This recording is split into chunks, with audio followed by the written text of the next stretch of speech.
Bowling. It's one of those games almost everyone has played at least once. You grab a heavy ball, walk up to the lane and try to send 10 pins flying while your friends sit behind you judging every throw, right? It's simple, it's weirdly satisfying, and somehow those ugly shoes they make you wear just has to be part of the experience. But here's the strange thing, bowling definitely feels modern, right? I mean, the glowing scoreboards, the automatic pin machines resetting everything, the polished wooden lanes stretching across a neon-lit bowling alley. It kind of feels like the kind of game that was invented sometime in the last 100 years. But that's not even close to the truth. What if I told you that bowling is one of the oldest games humans have ever played?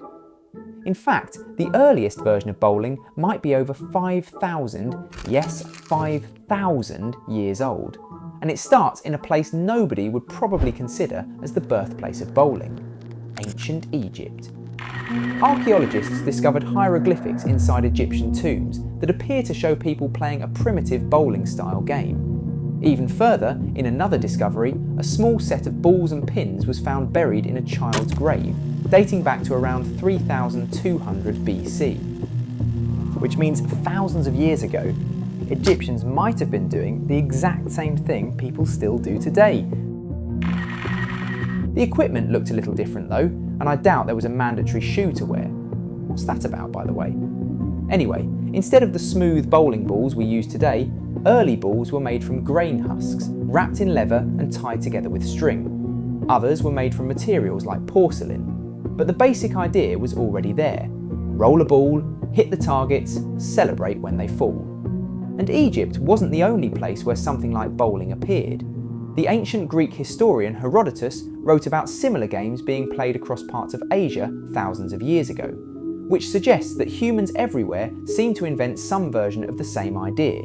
Pretty much throw something round and try to knock something else over. Simple, right?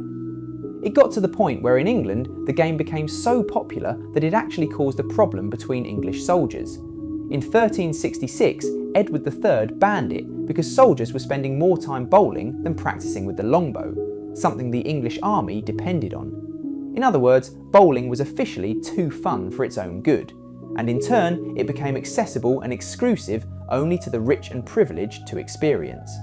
Can you imagine that?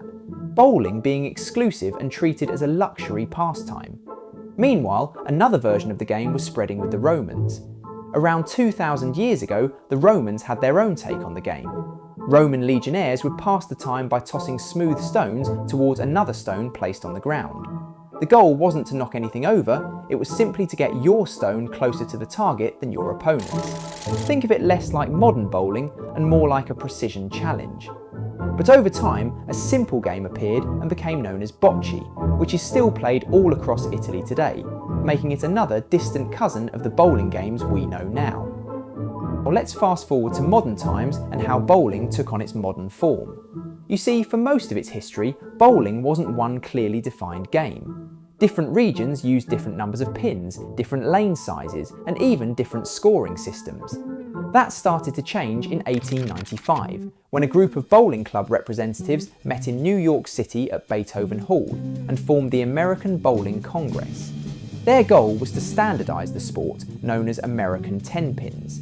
They created an official rulebook that defined things like the number of pins, the layout of the lane, and how the game should be scored.